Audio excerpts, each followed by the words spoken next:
Agora 12h39 aqui no Jornal da Xodó, seguindo por aqui, agora sim vamos conversar com o Dr. João Nascimento, ele que é secretário-geral e coordenador da Comissão Nacional de Monitoramento da Ciência Política do Fórum Brasileiro de Direitos Humanos. Boa tarde, doutor João, sempre um prazer recebê-lo por aqui.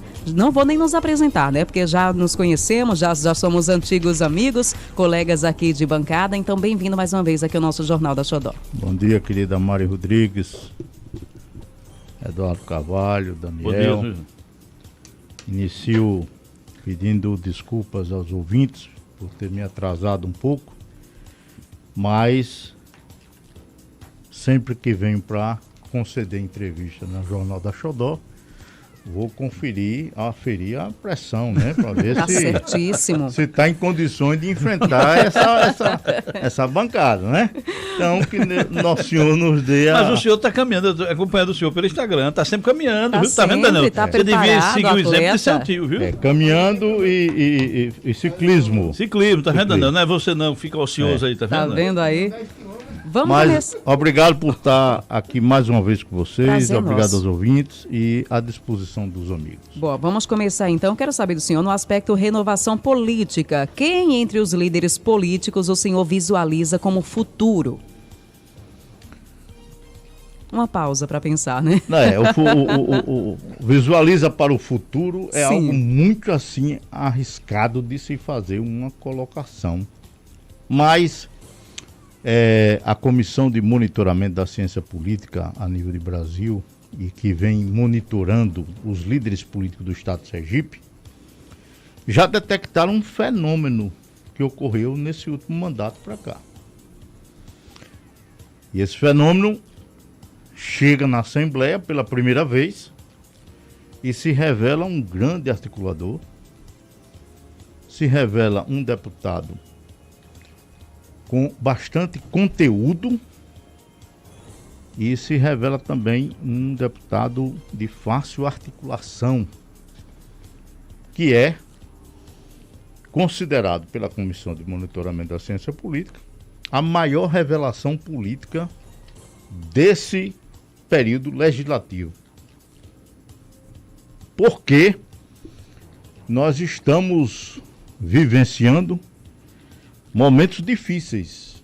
E momentos difíceis também traz um ingrediente favorável, que é você distinguir claramente quem são aqueles que estão preocupados com o interesse coletivo, com a população efetivamente, que estão qualificados para o momento de dificuldade, porque se você deseja andar em mar tranquilo, você pode pegar um marinheiro, um canoeiro. Mas se você deseja estar em mar revolto das dificuldades, você precisa de um comandante. Quem seria esse nome, doutor João? Esse nome é o deputado Zezinho Sobral. Uhum. E vou dizer por quê. Zezinho Sobral é um deputado de primeira legislatura. Zezinho Sobral, ele tem formação acadêmica em bacharel de Direito, é advogado e também é agrônomo. Zezinho Sobral, resgatado... Foi secretário de saúde também, não foi? Resgatado da sua vida particular para atuar na vida pública por Marcelo Deda.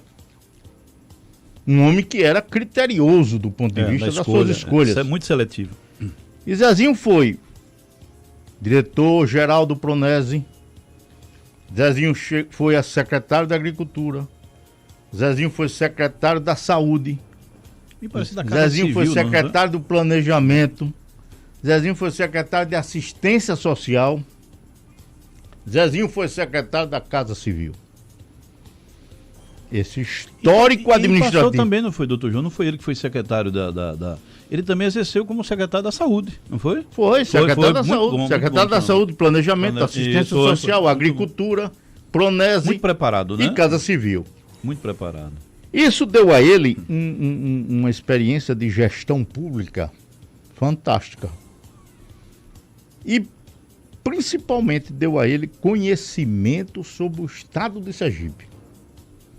Olha, não tenho porquê, nenhum motivo para fazer essas colocações sobre o Zezinho Sobral. Nós estamos aqui respondendo a pergunta que me foi feita.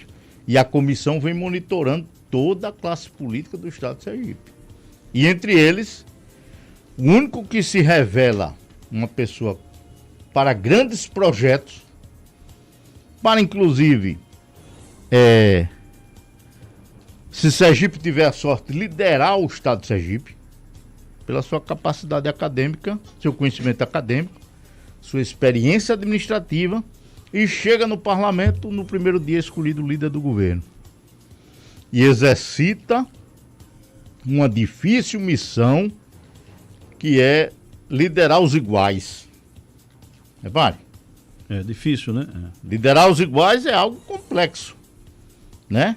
E Zezinho Sobral Doutor João, se revela bem sucedido. Pela experiência do senhor Zezinho Sobral, ele está como deputado estadual, fazendo um bom trabalho, líder do governo, né? E ratifico todas essas coisas que o senhor está colocando sobre o Zezinho.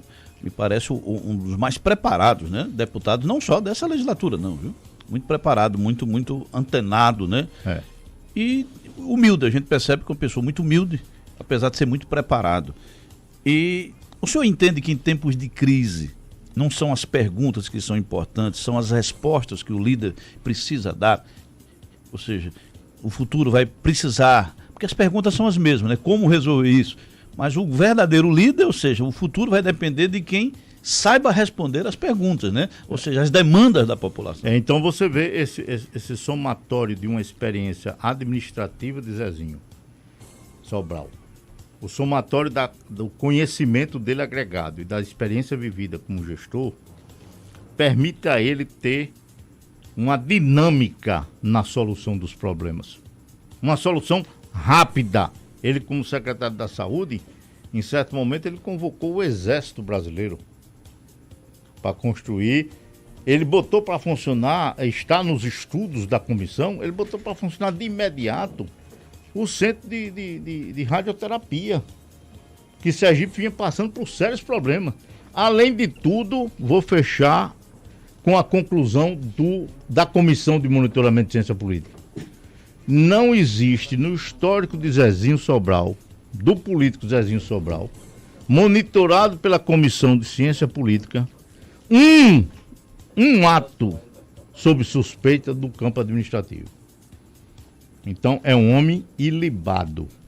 Então, por ser ilibado, o senhor, pela experiência do senhor, Zezinho continuará na Assembleia Legislativa, partirá para a Câmara Federal, ou também se apresenta aí como um nome forte também para o governo do Estado, já vista a sua experiência, né, conjunta, essa fusão que o senhor muito bem colocou. Zezinho é um cara muito equilibrado. Um cara que nós temos acompanhado de perto, e ele dá cada passo no seu dia correto. Então ele tem planejado o retorno dele à Assembleia Legislativa. Agora, o grupo político ao qual o Zezinho está inserido está desperdiçando um grande quadro que traga renovação política para o Estado de Sergipe com qualidade e honradez. É um grande quadro, eu concordo com o senhor exatamente por isso. Por isso que eu estava fazendo aquela colocação, porque o que a gente percebe, que daqui para frente, não são as perguntas, porque qualquer um pode perguntar, mas o verdadeiro líder daqui para frente é aquele que vai conseguir responder e solucionar, né, as demandas da população. Sem dúvida, Dó. Você está dizendo uma coisa muito... Porque, veja bem, não nos cabe no momento que estamos vivendo, viver experiências. Nós estamos precisando de buscar os experientes, os preparados para dar uma resposta imediata. Porque os problemas que estão aí, que atingem a população, o coletivo, são problemas que já estão atrasados de uma solução. Nós tivemos aí a primeira crise da Covid, da pandemia, o primeiro ciclo da Covid foi o ano passado. Pegou o mundo de surpresa. Todos. Mas o segundo ciclo da Covid, que já foi esse ano, que era previsto desde o ano passado, não pegou ninguém de surpresa. Pegou uma classe política irresponsável, inconsequente e sem compromisso com o bem da coletividade. Então, isso é falta de quê? De planejamento. O senhor fez uma dicotomia entre experiência e experiente. Ou seja, essa eleição 2022, experiência, a gente não sabe se vai dar certo. Então, buscar o experiente, foi isso que eu entendi, né? É porque a experiência, veja bem, a experiência ela pode ser positiva ou negativa. Você pode estar com a experiência, você pode estar animado com sua experiência, mas foi uma experiência negativa para a sociedade. Mas uma experiência boa, pessoal. Eu estou falando do homem experiente, talhado para defender os interesses da coletividade. Uhum. O senhor colocou Zezinho como eu faço uma analogia bíblica, né? A figura do José do Egito. Foi aquele que foi encaminhado, né? Exatamente para evitar... Houve uma pandemia de fome naquela época. E o José, que era filho do Jacó, né, o patriarca, foi encaminhado ao Egito, entrou como escravo, saiu como governador e foi o grande responsável para ter suprido a fome no mundo. Eu percebo às vezes, Zezinho, ele tem muito esse perfil, né? Ele é sempre encaminhado para grandes missões e tem se saído muitíssimo bem. Eu acho que o senhor está trabalhando exatamente nisso, né? Primeiro, não é uma reflexão minha pessoal. É de uma comissão que monitora políticos de todo o estado de Sergipe, a nível nacional.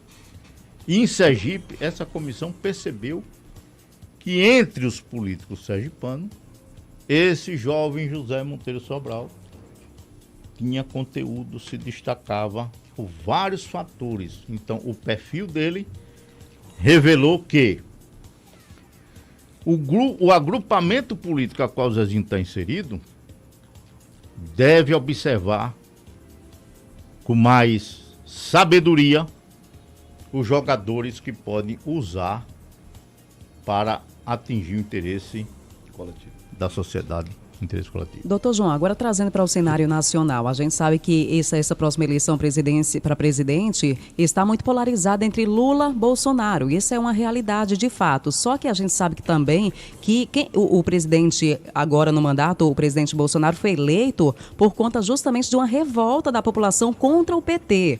Como é que fica a situação? Que agora também existe uma revolta, muita gente também revoltada com o atual presidente, o Bolsonaro. Existe uma terceira via? Teria um nome forte para uma terceira via nesse cenário, doutor? Olha, eu costumo dizer em algumas palestras que apresento, certamente, Eduardo, para aqueles que têm paciência de ouvir, quem não sabe explicar direito as coisas, porque eu não sou Eduardo Carvalho. Não, o senhor prepara disso, né? É o meu mestre aqui. Mas veja bem, eu digo sempre nas palestras o seguinte: o passado já não mais nos pertence. O futuro é uma irrealidade. Somente o presente está sob o nosso domínio. Então, eu tenho visto nas discussões da ciência política, o lulismo contra o bolsonarismo.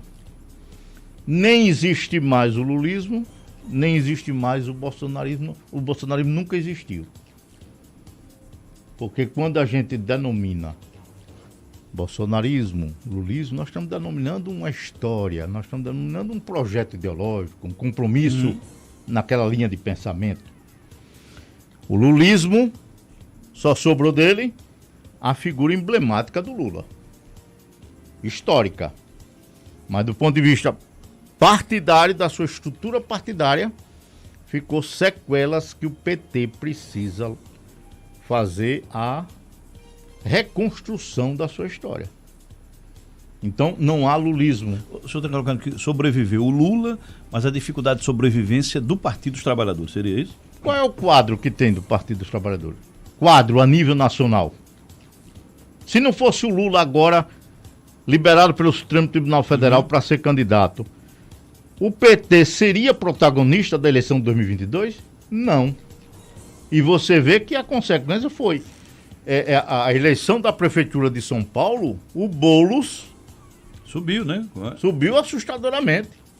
Então o Lula vem e ressurge, então retoma uma posição dele de ser partícipe, protagonista da eleição de 2022. Mas não é o lulismo. Eles estão colocando agora, doutor João, nós recebemos aqui há pouco, que em São Paulo o candidato do PT é o Haddad.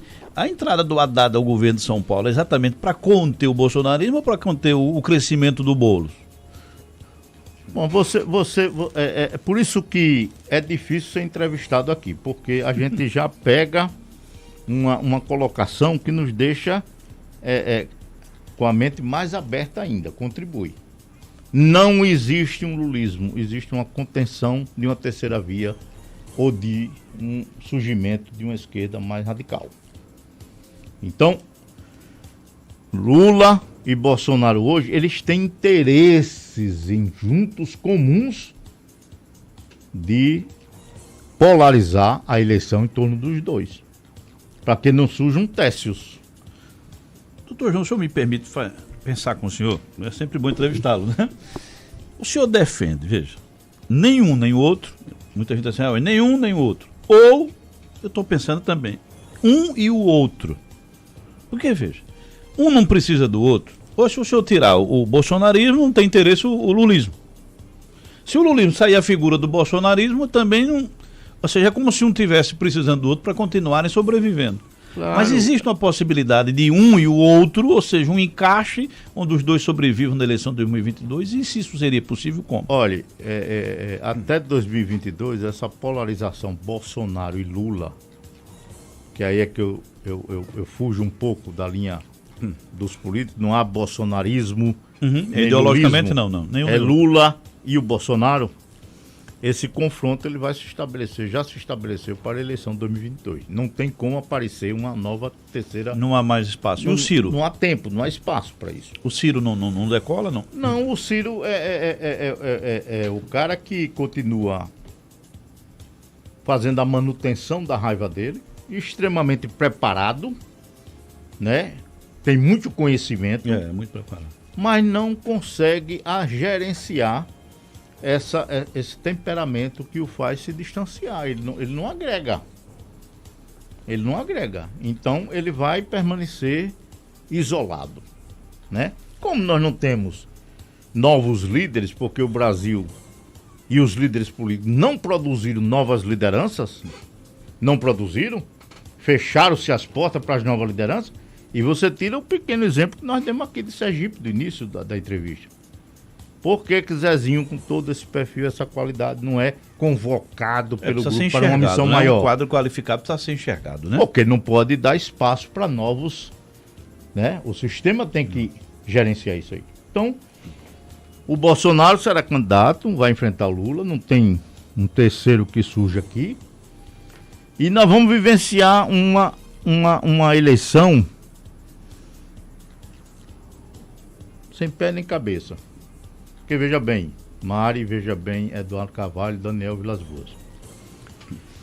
Qual a sustentação ideológica dessa próxima eleição? Não tem ideologia. Não, é direita, é esquerda. Onde é que está a direita e onde é que está a esquerda? Onde é que está? Se elas se confundem em alguns momentos. E vão precisar do centrão também, né? Aí o Bolsonaro é de direita, mas tem que fazer uma aliança com o centrão para preservar a governabilidade. Será se esse mesmo acordo com o centrão que Bolsonaro promoveu para viabilizar a governabilidade não foi o mesmo que Lula fez no passado? É 6 por meia dúzia. Não foi o mesmo que Fernando Henrique fez?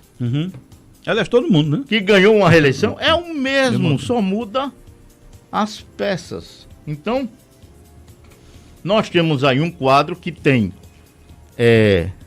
falta de pensamento ideológico, porque o Bolsonaro é mais um estilo de governar do que um governar sobre uma ideia. Isso. Né? É um estilo dele. Mas o estilo dele não é diferente de você governar com base em uma ideia de direita. Então, é um projeto vazio de conteúdo ideológico, ao meu ver. Doutor João, se eu me permite, Mari, só um momentinho para eu poder concluir essa linha de raciocínio.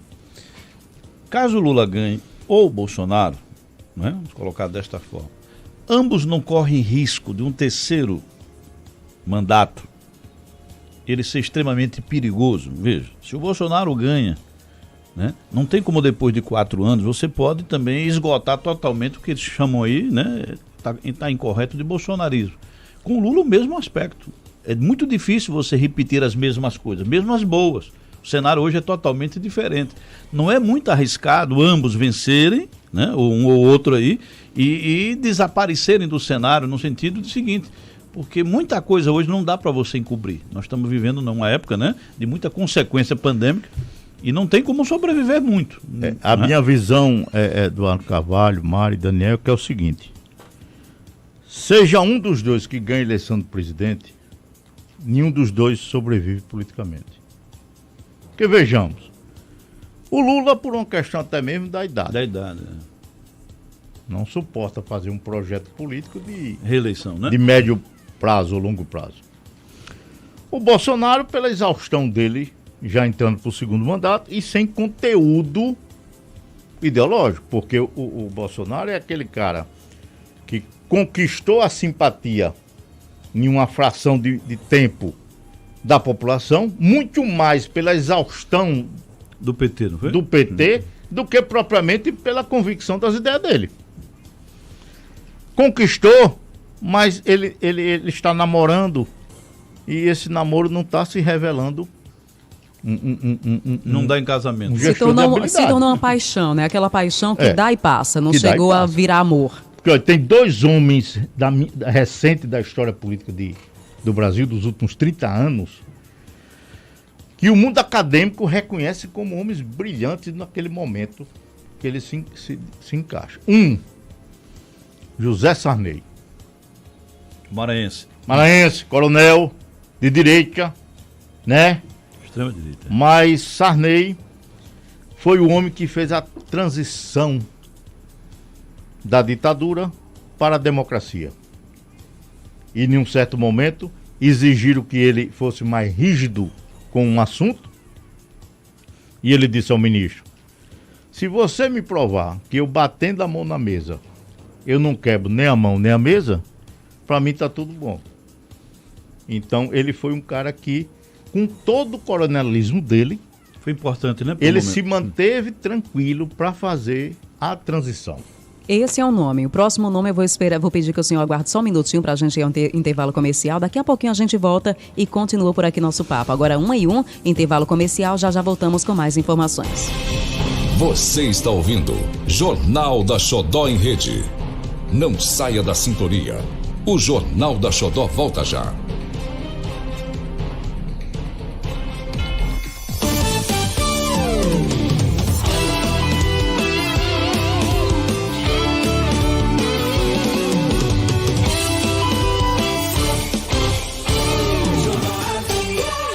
A notícia sempre quando ela acontece. xodonews.com.br. Os fatos mais importantes de Sergipe e região e com um novo formato na comunicação, você vê aqui. Clique agora. www.xodonews.com.br. Jornalismo imparcial, mostrando os fatos como são de verdade. Educação, polícia, esporte e política. Notícias atualizadas todos os dias e a todo momento. Clique agora. www.xodonews.com.br. A verdade em forma de notícia. Xodó FM. Música, informação, você encontra aqui. Cartão virtual Banese Card. Use em qualquer aplicativo e tá na mão. Quando os fatos acontecem, nós estamos lá para te deixar informado sobre tudo o que acontece em nossa cidade. Xodó News. Mais informação, mais credibilidade. Tudo isso feito para você ficar muito bem informado. Acesse www.xodonews.com.br. Você vai se surpreender com a linha têxtil do Super Tem. Tem edredons, lençóis e jogos de cama de diversas patronagens. Travesseiros, tapetes, toalhas de banho, tudo. Lençol casal, cama box, coleção Sonhar, 100% algodão, só R$ 29,99. Secador de cabelos Ultra, para o dia a dia e para viagem, R$ 59,90. Grill e sanduicheira Ultra, chapas antiaderentes, R$ 3,33. Bombons Garoto 250 gramas, R$ 8,99. Salsicha Perdigão, R$ 9,99 o quilo.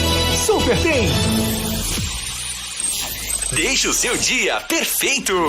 Quer ver só? De manhã você recebe o bom dia mais alegre do rádio. Bom dia! À tarde tem mais música e muita energia positiva. Boa tarde! E à noite, todas as canções que você mais adora. Boa noite! noite. Xodó. O dia todo, a sua melhor companhia. Você sabe como é formado o valor da sua conta de luz? Não? Então eu vou descomplicar. Imagine que a sua fatura é uma pizza e que você vai dividir com seus amigos. Deu até fome. A maior fatia fica com as geradoras pela compra e transmissão de energia. Os impostos e encargos ganham 2 pedaços e só uma pequena fatia da Energisa, que leva energia até você. Tudo isso previsto por lei e regulamentado na ANEEL. Descompliquei? Acesse descomplicador.com.br e saiba mais. Energisa, ligada na sua energia. Credibilidade na notícia. Xodó FM. De segunda a sexta, das 12 às 14 horas. Jornal da Xodó. Informação, entrevistas e a melhor equipe de jornalismo do rádio sergipano. Você sabia que o rádio é o único veículo que pode atingir as pessoas em qualquer lugar? Começando o dia com o rádio relógio, sendo a companhia no café da manhã, no ônibus e no carro, no restaurante, na hora do almoço, na lanchonete, nas lojas do comércio, à noite, no encontro com os amigos, na madrugada, na praia, na fazenda, no Cooper, na bicicleta, enquanto você surfa na internet. O rádio tem o poder exclusivo de passar uma informação em quase todos os lugares em que a gente possa estar. O rádio é imbatível. Seja você também um anunciante da Rádio Xodó FM e tenha retorno garantido. Ligue agora, 3256-6845. Você está na Rede Xodó de Comunicação. Sistema Integrado de Rádios do Estado de Sergipe. Xodó FM. Você está ouvindo Jornal da Xodó em Rede. E a maior equipe do rádio jornalismo sergipano. Um novo jeito de fazer rádio jornalismo. Ético, transparente, dinâmico, democrático e objetivo. Jornal da Xodó em Rede. Jornal da Xodó em Rede. De volta por aqui com o Jornal da Xodó, 1h06. A gente volta girando com a informação, girando com a notícia. Vamos ao Baixo São Francisco em Propriá, falar com Robson Martins, que traz informações pra gente da região. Boa tarde mais uma vez para você, Robson. Quais as informações do Baixo São Francisco? Muito bem, mais uma vez, muito boa tarde, Mari Rodrigues, ao Daniel Vilas Boas, ao nosso Eduardo Carvalho e aos nossos ouvintes da Rede Xodó. Trago também, inclusive, informações do estado de Alagoas. E olha, Mari, Eduardo, desde que foi anunciado pelo governador Renan Filho no início do ano, o ciclo de concursos em Alagoas vem se concretizando em todo o estado, seguindo o calendário divulgado pela Secretaria de Estado de Planejamento, Gestão e Patrimônio. Até o momento, 4 editais já foram divulgados e juntos somam mais de 2.000 vagas para o ingresso no quadro de pessoal do setor público alagoano. Quem deseja iniciar uma carreira nas polícias civil, militar do estado de Alagoas, no Corpo de Bombeiro Militar, de Bombeiros Militar ou na Polícia Penal do estado, já pode inclusive realizar as inscrições para concorrer às seletivas. E olha, tido aí como prioridade na atual gestão, do governo do estado, os concursos vêm acontecendo em Alagoas desde 2017. Até o momento, 5 certames já foram realizados, e concluídos, como Educação, que teve 850 vagas, Corpo de Bombeiros, que ofertou 150 vagas, e 2 da Polícia Militar, 2017 e 2018, que juntos somam aí 1.500 vagas. Já no ano de 2019, foi realizado o concurso da Secretaria da Fazenda, Cefaz, que contou com 85 vagas para auditor. O resultado é que o estado agora tem mais de 2.500 novos funcionários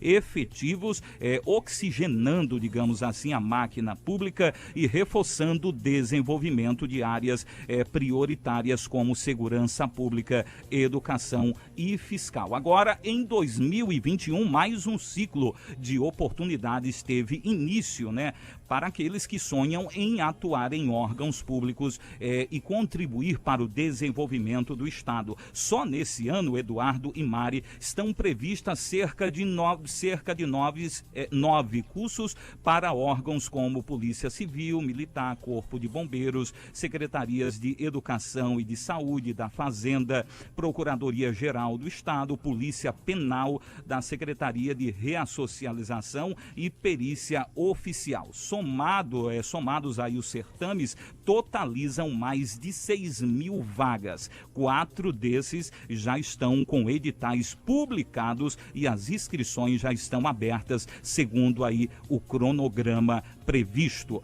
Posso voltar a qualquer momento com mais informações do Baixo São Francisco, também de Alagoas, aqui dos estúdios da 102,9. Robson Martins para o Jornal da Xodó em Rede. Ok, Robson, muito obrigada pelas informações. Agora 1h09 aqui no Jornal da Xodó. Daqui a pouquinho seguimos com nossa entrevista. Estamos por aqui recebendo nos estúdios da Xodó Dr. João Nascimento, que é analista político. Entrevista muito importante. A gente retorna já com essa entrevista. Agora vamos com nossa equipe de reportagem, falar com o Helder Ban, que traz informações pra gente. Ban, boa tarde para você. Muito boa tarde para você, boa tarde, eu, Eduardo Carvalho. Um abraço também ao Dr. João Nascimento aí no estúdio. Olha, Mari e Eduardo Carvalho, o assunto ainda continua sendo a CPI da pandemia lá no Senado da República. Praticamente mais de um mês já de estar na CPI, de oitivas, de pessoas dando depoimentos, enfim, uma série de ações que já foram feitas durante esse período na CPI da pandemia. Estou com o doutor Antônio Soares, professor também universitário, vai conversar com a gente sobre os desdobramentos dessa CPI do ponto de vista jurídico. Porque a gente sabe que a CPI, por ser no cenário político, ela também tem o seu cunho jurídico, porque ela deve ser remetida ao Ministério Público do Estado para dar prosseguimento ou não a essa investigação. Doutor, boa tarde. A gente tem observado muitas críticas, principalmente críticas da oposição contra o estilo que essa CPI tem levado para o público. As perguntas que são feitas dos senadores às pessoas que estão lá depondo, prestando depoimento, no ponto de vista jurídico, como deveria ser a CPI? Qual a sua avaliação com relação a isso? Boa tarde, Helder. Boa tarde, Eduardo e Mari, aí no estúdio. Bom, eu costumo dizer que a CPI é uma excelente ferramenta, é uma boa ferramenta de investigação, de apuração de fatos. Agora, é uma ferramenta que precisa estar entregue nas mãos de um bom mecânico, né? De fato, nossa CPI, ela tem uma formação que não é uma formação jurídica, não é uma formação que atente para o papel da CPI, que é um papel investigativo, é uma CPI política. E aí, por conta de ser uma CPI política, a parte mais importante da CPI, que é apurar fatos, fica, às vezes, prejudicada. Tecnicamente, uma CPI seria como uma audiência de instrução num processo criminal. Você não revela para a pessoa que você está questionando, né, para o depoente, o que é que você pensa sobre aquela resposta dada. Quais as consequências que poderão advir daquela resposta dada pelo depoente. Você guarda essa informação, porque essa informação vai ser importante para a conclusão da investigação. Então, se você faz muitos discursos, se você atenta contra o depoente, se não deixa o depoente falar, isso é muito importante, o depoente tem que falar livremente para que você possa extrair dessa informação, as informações, desse depoimento, as informações relevantes para o caso, para só então depois concluir a sua investigação, concluir o que aquela informação é relevante para o resultado. Então, tecnicamente, a CPI é fraca. Porém, algumas informações já foram importantes. A gente já conseguiu identificar alguns núcleos de investigação ali dentro da CPI, que é muito importante tanto o governo quanto a oposição atentarem para esses núcleos de investigação. A gente percebe que existe um núcleo ali que está investigando a questão da divulgação da hidroxicloroquina e da aquisição exagerada da hidroxicloroquina. A gente viu ali que tem um outro núcleo que está investigando a questão da crise do oxigênio em Manaus. E aí, em relação à crise do oxigênio de Manaus, assim como o núcleo que investiga a aplicação de recursos, nós vamos entrar agora numa fase de investigação relacionada à aplicação de recursos. Esses dois núcleos, eles vão ter um obstáculo muito grande, que é o interesse de governadores, né, de estados aí envolvidos nesses temas, e aí por conta disso, talvez haja algum tipo de obstrução, algum tipo de dificuldade para se apurar a aplicação desse recurso. E nós temos um núcleo que eu entendo que é o mais preocupante agora para o governo, que é a questão das vacinas. A questão da omissão do poder público em contratar as vacinas ou disponibilizar as vacinas para a população. Esses são os pontos assim, mais relevantes. E esse último aqui, em especial das vacinas, eu acho que é o que deve causar maior preocupação no governo, porque além do apelo popular, isso pode vir a acarretar aí um questionamento sobre a improbidade administrativa. Era justamente isso que eu iria perguntar, por exemplo, do ponto de vista jurídico, qual sanções poderiam sofrer as pessoas que estão no bojo dessa investigação, principalmente o próprio presidente da República, que diante da falta de vacina, estão imputando, por exemplo, uma omissão.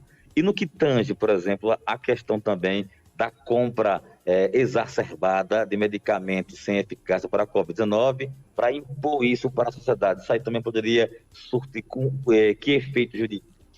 Veja, os efeitos jurídicos são os mesmos da questão da omissão da vacina, uma ação de improbidade que ocasionaria, especificamente para o presidente da República, um processamento por crime de responsabilidade. A gente sabe que tem limites, né, para esse processamento por crime de responsabilidade, afinal de contas é um tribunal político, né, e por ser um tribunal político, há uma análise muito subjetiva do que seria propriamente esse crime de responsabilidade praticado pelo presidente da República. Então, o apoio político vai ser muito relevante. Mas com relação aos demais atores, nós podemos ter um processamento criminal relacionado a isso. Eu não digo especificamente sobre a aquisição da hidroxicloroquina, porque aparentemente existe uma defesa em torno da aquisição naquele momento da hidroxicloroquina, e talvez isso possa vir a se diluir nessa segunda fase da CPI, que eu acho também uma segunda fase muito importante, onde vão ser analisados os recursos, a aplicação dos recursos federais nos estados.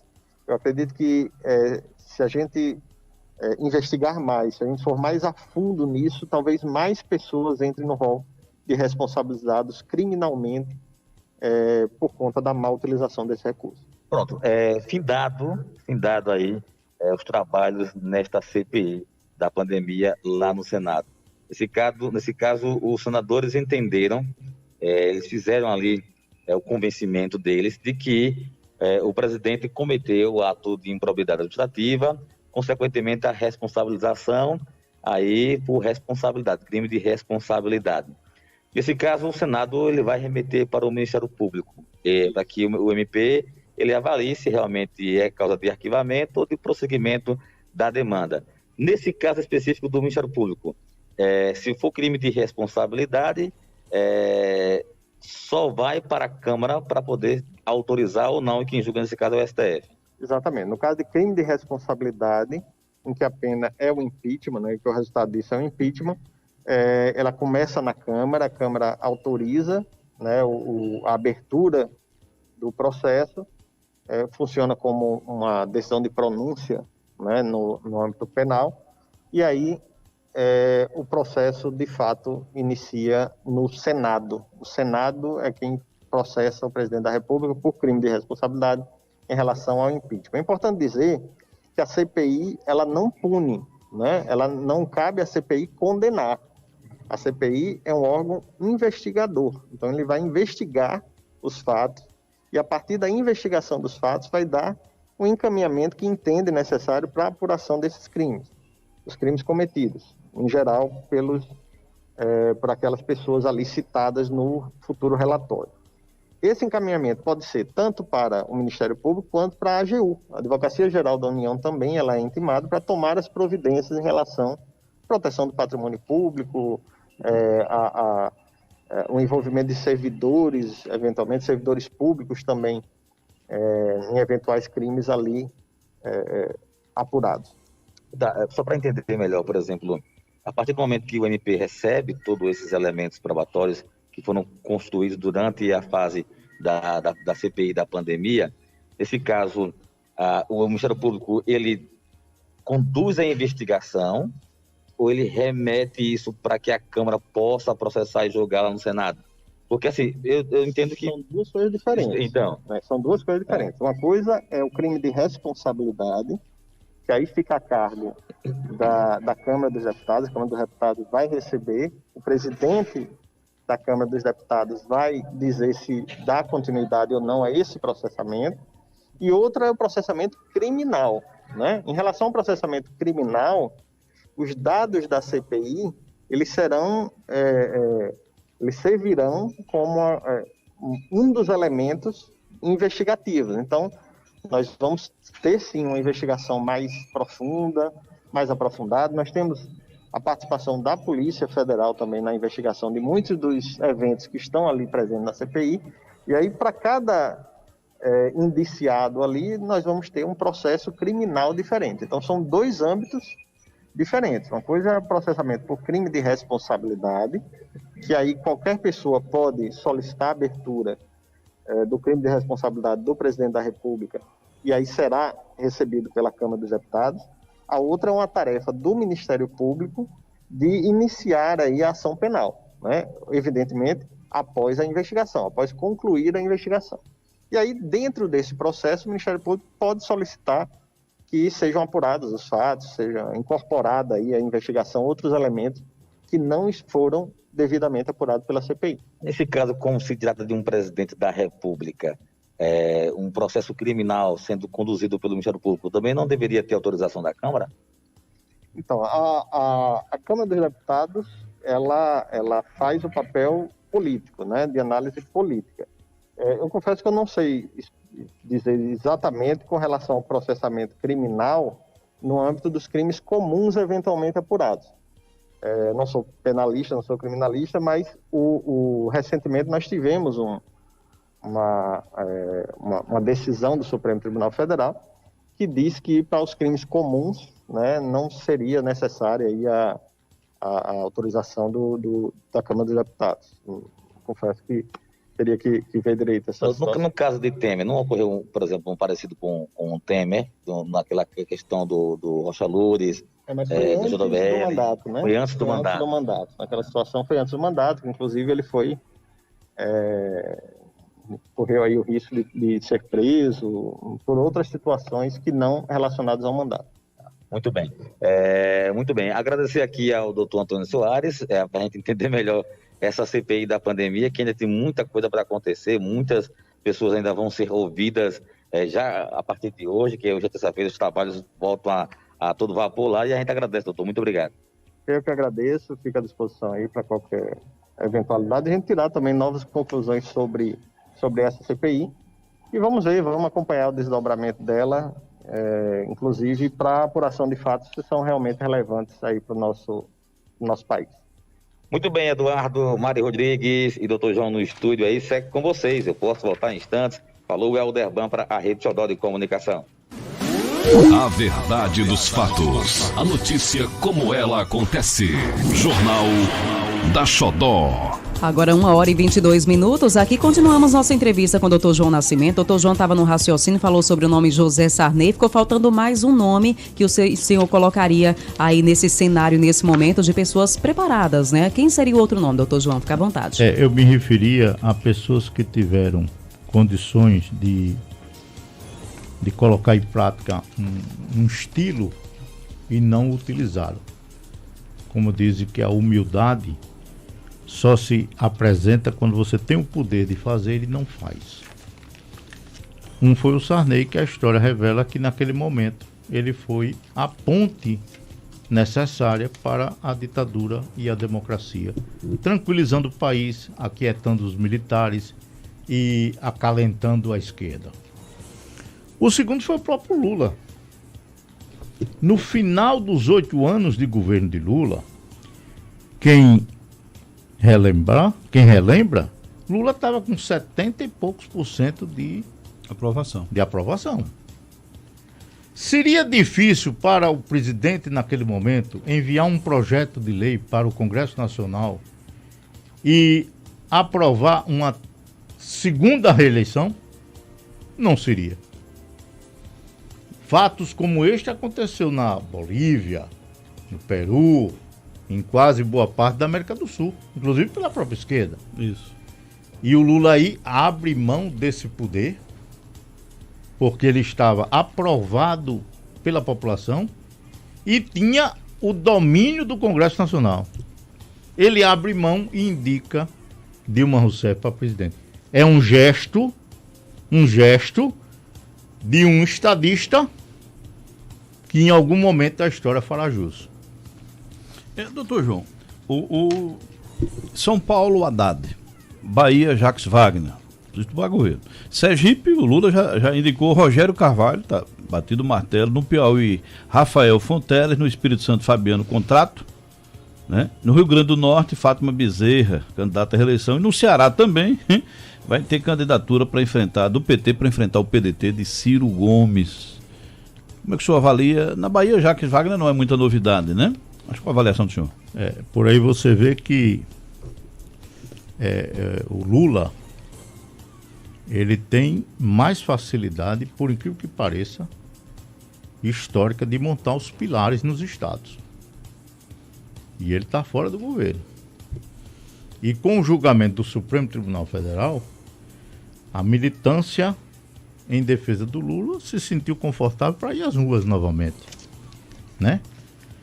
Já o Bolsonaro, mesmo com a presidência da República, ele não conseguiu ainda instalar pilares em todos os estados. Por exemplo, Sergipe. Quem é a referência do presidente Bolsonaro no estado de Sergipe? Aqui ninguém. Ninguém. Alguns se dizem serem representantes do Bolsonaro apenas para poder surfar nesse período de estar no poder. Mas um líder bolsonarista hoje não tem. Até porque o próprio presidente não apoiou ninguém aqui em Sergipe, não declarou apoio a ninguém. No Brasil inteiro, não foi? Ele não apoiou ninguém no Brasil inteiro, não foi? No Brasil inteiro, mesmo porque, veja bem, Mari, não adianta você dizer que é apoiado por Bolsonaro se você não conquistou o sentimento popular. Então, naquele momento que Bolsonaro recua e diz assim, eu não vou participar do processo de eleição de 2020. Por que ele se negou a participar? Porque ele não tinha bases vinculadas com nomes que lhe fizessem mostrar uma vitória. E ainda não tem, né? Por exemplo, no caso de Emília Corrêa, ela está no Patriota. Né? O partido do presidente, né? O presidente não vai para o Patriota? O filho do presidente desembarcou no Patriota como uma missão de preparar o partido para o pai. Mas isso ainda não foi consolidado, não. Né? Não foi consolidado. No caso de Rogério Carvalho, a Lula já está abraçado com Rogério, candidatura ao governo. Como fica a situação de Rogério dentro daquele bloco de aliança que fez esse bloco vencer as últimas eleições? Olha, eu penso que isso aí é apenas um fato que mostra o seguinte. O grupo liderado pela situação política do estado de Sergipe sai com 2 cartas para jogar a eleição de 2022. Quais? Rogério e o segundo nome que foi escolhido pelo agrupamento. Se esse mesmo nome for Rogério, bom, mas se não, se o bloco do governador escolher um dos nomes que estão aí se apresentando, no final, o grande bloco que faz história desde Deda, quando chegou à prefeitura, né, terá 2 candidatos a governador do mesmo bloco. Ou seja, eles serão do mesmo forma, digamos, que fique Rogério e vamos pegar uma candidatura aqui, né? Digamos que seja Rogério e Edivaldo. Qualquer um que passe, são da mesma origem. Na mesma origem, né? Seria isso? Não pode, não, mas porque veja bem. Quem é a vice-governadora de Sergipe? Helena Aquino. Não é do PT? PT. Não estavam juntos? Não foi por aí que viabilizou-se a eleição de Edivaldo Nogueira, quando a Helena Aquino foi vice de Edivaldo na primeira gestão? Não foi aí que viabilizou-se, consolidou-se a eleição de Belivaldo, Helena Aquino sendo vice-governadora? Então, se Rogério não tem a concordância do grupo e sai como candidato a governador pelo PT e o governo lança um outro candidato, nós teremos 2 candidatos da mesma origem política. No caso, doutor João, no caso de Rogério, por causa desse, né, está muito extremado, o Rogério, representante do lulismo, está certo. E essa polarização não pode forçar também o grupo a rever a não indicação de Rogério ao grupo, já que será uma eleição polarizada para presidente? A rever por conta de quem? De quem? Do grupo do... de quem está de cá, por exemplo, na situação de Belivaldo, né? Digamos, se Lula passe, ora, tá com uma faca e o queijo na mão, porque Rogério foi apoiado pelo governador, né? Sim. Mas nós vamos ao comercial, o senhor responde já, viu? Pois não. Você está ouvindo Jornal da Xodó em Rede. Não saia da sintonia. O Jornal da Xodó volta já.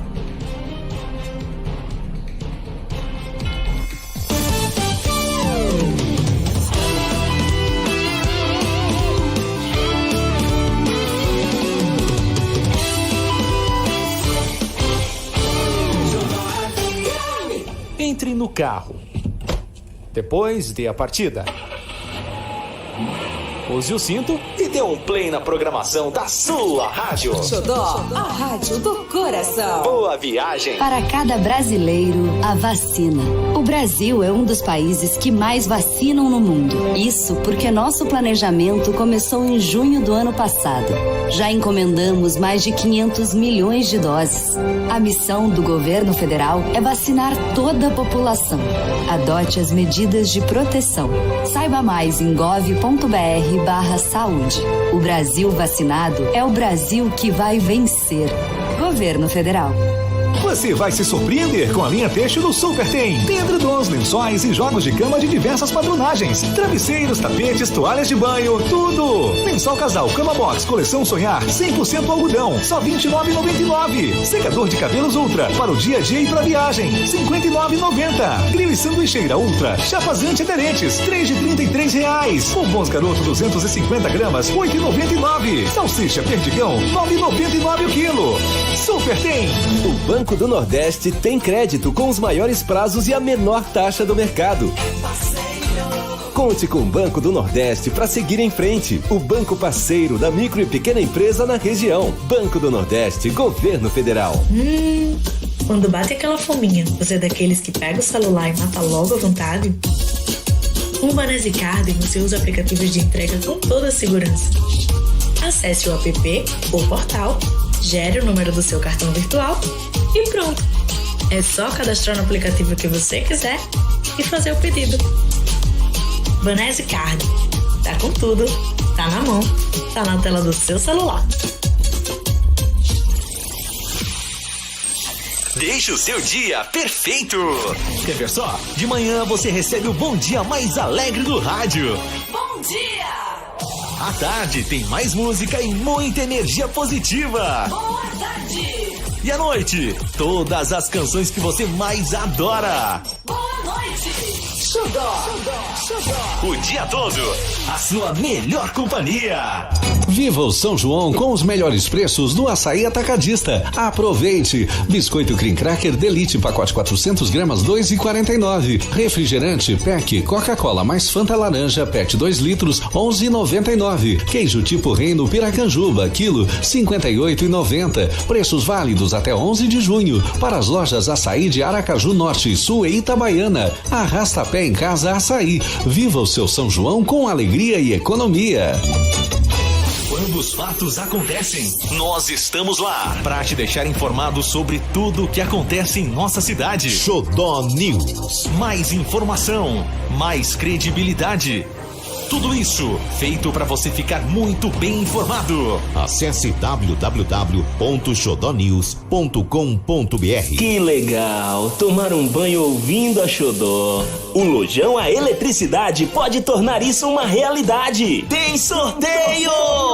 Valendo uma ducha digital da Hidra. Aquela que além de dar banho, ainda toca MP3, rádio FM, pega cartão de memória e tem até controle remoto. Participe seguindo as regras da publicação oficial no nosso Instagram, @Rede Xodó de Comunicação. O sorteio é dia 23 de junho. Xodó FM e Lojão a Eletricidade. É um banho de promoção. Xodó! Você está na Rede Xodó de Comunicação, Sistema Integrado de Rádios do Estado de Sergipe. Você está ouvindo Jornal da Xodó em Rede e a maior equipe do rádio jornalismo sergipano.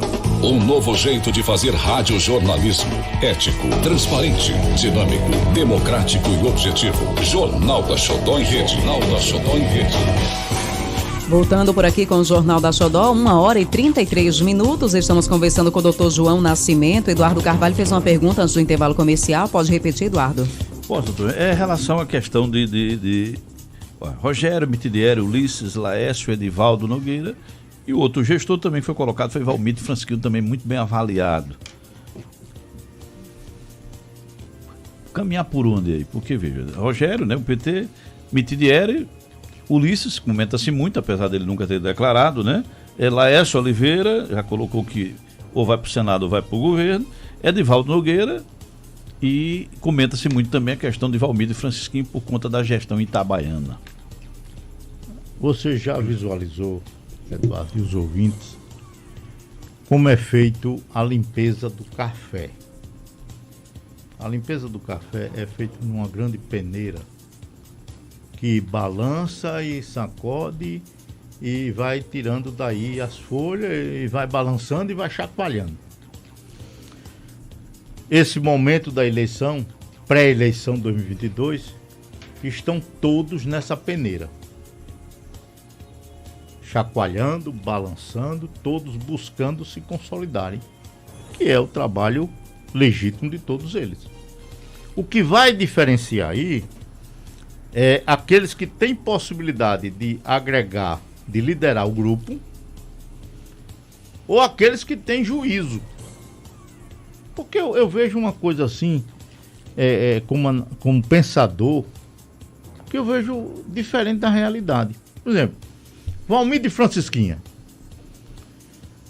um cara experiente a nível de política do Agreste. Foi vereador, vários mandatos, e foi prefeito 8 anos. No decorrer desse ano, o Valmir de Francisquinha vai e leva nas costas um episódio que deixou cicatrizes nele, né? Uhum. Injusto ou não injusto, não cabe a mim entrar nesse mérito. Mas Valmir de Francisquinha vai agregar, vai completar o projeto de alguém sendo vice-governador como estão desejando, ou numa eleição de senador arriscada. Valmir de Francisquinha, ao meu ver, Câmara Federal tem que ter um projeto que ele tenha o domínio do alcance das suas ações. E aí teria que ser a Câmara Federal ou... A Câmara Federal é o caminho natural dele. Sem risco, né? Sem risco e sem fazer trampolim para ninguém. No caso de Edivaldo Nogueira. Edivaldo Nogueira tem sido um gestor bem avaliado, né? Tanto é que está aí no seu quarto mandato, né? Qual é a dificuldade de Edivaldo Nogueira para esse trampolim de governo? É que vem nesse intervalo a pandemia e pegou todos de surpresa.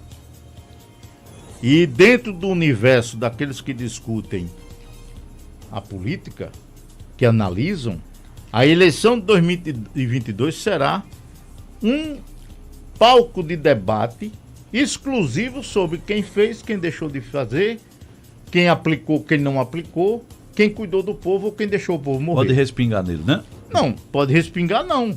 A saúde, a aplicação, o cuidado da pandemia foi de responsabilidade do município. Então, ele será palco de avaliação principal nessa eleição. E aí ainda é muito cedo para saber se ele tem sustentáculo para enfrentar esse processo. Não obstante, em 2018, ter sido um ano, 2020, ter sido um ano que configurou um projeto político de Edivaldo Nogueira para o governo, quando o Belivaldo apadrinhou a reeleição, indicando... Mas a indicação de Belivaldo, da vice, né, que é a delegada Catarina, né, não dá para isso, ou seja, Né? Mesmo que ele saia, quem ficou foi Catarina Feitosa, indicada. Esse era o plano de 2020. Né? Uhum. O plano de 2020 não conversou com o Cósmico de 2022 sobre o que ia acontecer em 2021 e 2022. Então esse plano precisa ser revisto. E aí o Edivaldo Nogueira precisa refletir se ele está disposto a ir para um ringue onde ele será o principal alvo de ataque. No caso de Laércio, qual a situação de Laércio? Diz que não quer mais a Câmara Federal, o Senado ou o governo. O Laércio Oliveira tem sido um grande deputado federal. Foi autor do projeto da Lei do Gás, não é? Da Lei do Gás, etc. Mas ele sofre de ele não consegue empolgar a liderança política do Estado. Ele não está conseguindo. Doutor João, ele é Brasília demais e Sergipe de menos. Eu digo assim, nesse sentido, né? Não, talvez seja o estilo dele. O estilo dele. Ele não consegue agregar as lideranças em torno do nome, né? Em torno do nome dele. E isso, para um projeto majoritário, é uma pré-requisito.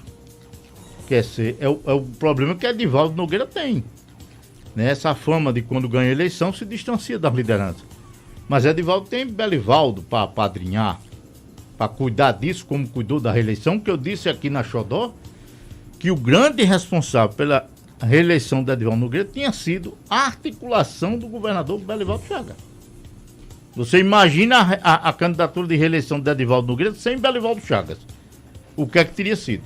Não passava, né? A situação de Ulisses, comenta-se muito sobre Ulisses, mas está lá no Tribunal de Contas, não pode botar a cara de fora. Ulisses é um político que tem uma carreira respeitada, é uma pessoa que tem a confiança da classe política, é um homem de palavra, é um homem que agrega, mas é um homem também que, mais do que todos eles, sabe que cada eleição é uma história. E como ele se colocar no risco de ir para uma eleição, abrindo mão de 10 anos pela frente, né? Do Tribunal de Contas que ele tem pela frente. É um risco muito grande e é uma avaliação que ele tem que fazer. Né? Mas é um nome que agrega, um nome que soma, mas precisa correr esse risco de ou ganhar o governo ou ir para casa. E Mitidieri, ele foi apelidado de menino, mas é bom lembrar os sergipanos que o menino foi quem ganhou do Dr. João, não foi dentro, né?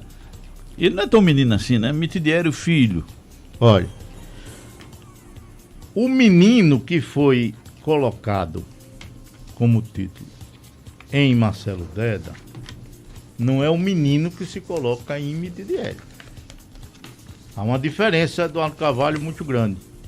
Porque naquele momento, o menino que se colocou-se em Marcelo Deda era uma referência à diferença de idade entre João Alves Filho e o Marcelo Deda. Então, Marcelo Deda era um grande orador, um homem preparadíssimo, um homem que honrou a minha geração, um republicano. Eu vou contar aqui uma particularidade que teve sobre Marcelo Deda, que eu contei a poucas pessoas. Eu fui chamado, o Aécio Neves era governador de Minas Gerais. E nós dois tínhamos um amigo comum, Dr. João Batista da Oliveira Filho, procurador da República.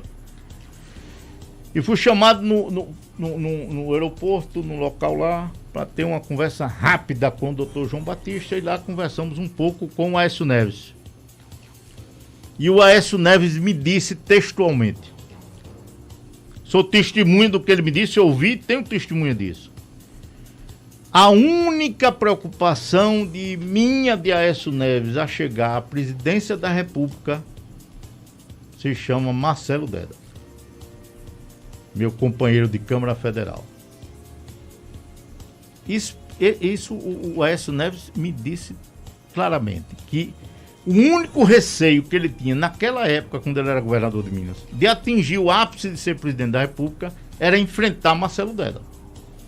Então, Marcelo Deda, naquela época que enfrentou João Alves Filho, foi considerado menino pela diferença de idade. Já o Fábio Mitidieri é um menino que precisa percorrer mais, precisa caminhar mais, precisa, né? Vamos lá. E doutor Walter Franco, surgiu esse boato agora, não foi? Sobre o doutor Walter Franco. Walter Franco é um nome que a história política brasileira deve muito a ele. Porque quando todos não tinham coragem de falar de eleições diretas já, Walter Franco defendia isso na Assembleia Legislativa de Sergipe. Mas penso eu que o surgimento do nome do Walter Franco é mais uma lembrança, um carinho da classe política a esse grande homem que muito fez pelo Estado de Sergipe e que faz através dos meios de comunicação. Mas, Eduardo, você deve concordar comigo que no fundo desses nomes que você fala, há uma briga de geração. Repare, o Fábio Bitidieri, o Rogério, o Laércio Oliveira, se entregam o governo a um Ulisses Andrade, que é de uma geração maior. Pode-se considerar que o Ulisses fique 8 anos no governo do Estado. Daqui a 8 anos, essa turma de hoje não são mais a novidade. Então você acha que eles vão perder o tempo deles, né? Não, perdeu o time. São 8 anos, 8. Então veja bem, nós temos que fazer essa conta. Os jovens líderes que hoje estão prestando uma grande homenagem ao Ulisses Andrade, a Walter Franco, o quê? São os mesmos que não querem esperar 8 anos, porque daqui a 8 anos, do mundo moderno que está e na velocidade... Já não são mais os novos, né? Já não são mais os novos e não tem como retomar um grande projeto majoritário para o Estado de Sergipe. Doutor João, agora falando, a gente falou agora sobre questão de tempo, do tempo para cada área, cada candidato, cada político. Vamos falar de tempo sobre 2018. 2018 houve um boom de candidaturas de pessoas ligadas à segurança pública, delegados, polícia. Essa próxima eleição 2022, qual seria um segmento que poderia se destacar? Será que se repete ainda os delegados? Quem pensar dessa forma, do ponto de vista que nós estamos analisando, vai cometer um equívoco. Prova disso foi a grande oportunidade histórica que o senador Alessandro Vieira conquistou a vaga de senador da República. Mas que vai ficar nisso que está aí. Porque ele não transformou o cargo em algo que traduzisse o pensamento da população. Então, não existe uma categoria que venha predominar. Nós teremos uma eleição nova, um novo cenário e novas lideranças, novos sustentáculos da política vão se estabelecer. Sem dúvida alguma, é o que eu penso. Uma eleição difícil, né? Então, no caso do delegado Alessandro, o que a gente percebe é o seguinte: o que parecia bom, né, Mário? Que eram os delegados, agora já não é. Há muita crítica, né? Tanto a militares quanto né? Porque aquilo foi uma onda. Passou, né? Uma onda da exaustão ao PT. Uma onda que veio o Bolsonaro e surfou muitos da área de segurança pública.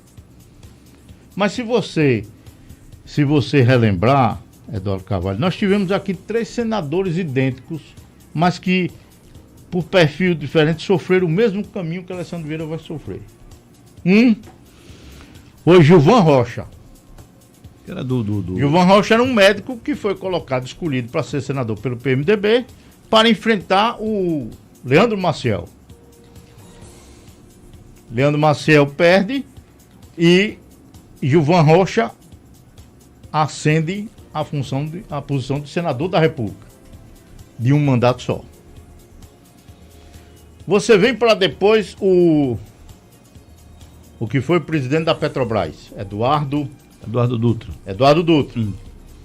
Um cara com temperamento, né, introspectivo, né, se elegeu senador num confronto histórico com o senador de 3 mandatos, Lorival Batista. Lorival Batista saindo da política, o povo já exausto, elege Eduardo Dutra, e Eduardo Dutra não se sustenta, fica senador por um mandato. Vem Alessandro Vieira, e aí o povo exausto do senador Valadares, exausto do PT, exausto não sei o que, leva Alessandro Vieira à posição de senador da República. E ele não faz a liga com o povo durante o mandato, não corrige mais essa imagem que ele criou. Não dá mais tempo, né? Não dá mais tempo, Sergipe não tem oposição. Sergipe está sem oposição. Porque o Rogério, o outro candidato, vão sair das mesmas bases. Doutor João, queremos agradecer, né? Uma verdadeira aula, né, Daniel? Não foi, Mário? Uma verdadeira aula. Sim. Muito obrigado pela sua presença. É sempre muito bom, viu, poder ouvi-lo. E em nome aqui da Xodó, a gente agradece ao senhor, viu? Feliz por estar aqui com vocês. Desejo, né, saúde e paz para todos. E leve Daniel para caminhada, viu? É difícil, é só se for num carrinho de mão. Obrigado a todos, obrigado Mário, obrigado Eduardo Carvalho. Um abraço, doutor João. Agora 1h49. Jornal da Xodó. Jornal da Xodó. Você sempre bem informado.